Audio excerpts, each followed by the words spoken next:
How does blockchain work? A central part in every blockchain is the mining algorithm. Let's take Bitcoin's algorithm as an example. It's called SHA-256, short for Secure Hash Algorithm, 256 bits. It takes an input, which can be anything, text, numbers, or even a computer file of any length. The output produced is called a hash and will be the same length every time, 256 bits in machine code.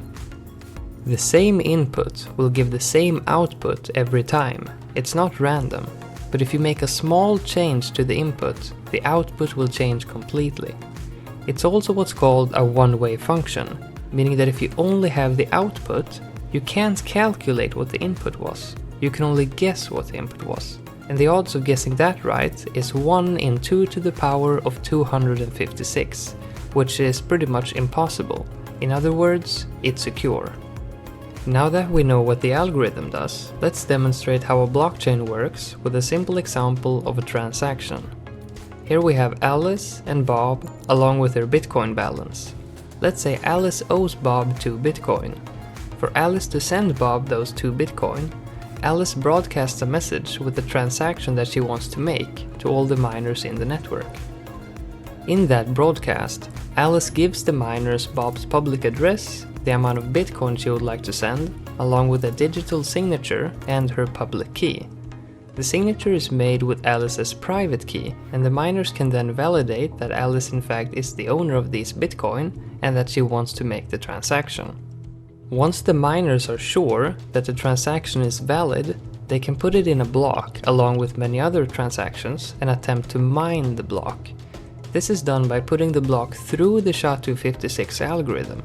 The output needs to start with a certain amount of zeros in order to be considered valid. The amount of zeros needed depends on what's called the difficulty, which changes depending on how much computing power there is on the network. In order to produce an output hash with the desired amount of zeros in the beginning, the miner adds what's called a nonce number into the block before running it through the algorithm. Since a small change to the input completely changes the output, the miner tries random nonces until they find a valid output hash. Once the block is mined, that miner can broadcast that newly mined block to all the other miners. They then check to make sure that the block is valid so that they can add it to their copy of the blockchain, and the transaction is complete. But in the block, the miners also needs to include the output hash from the previous block, so that all blocks are tied together, hence the name blockchain. This is an important part because of the way trust works in the system. Every miner has their own copy of the blockchain on their computer, and everyone trusts whichever blockchain has the most computational work put into it, the longest blockchain. If a miner changes a transaction in a previous block, the output hash for that block will change, which leads to all the other hashes after it changing as well, due to the blocks being linked with hashes. The miner would then have to redo all of the work in order to make anyone accept his blockchain as the right one.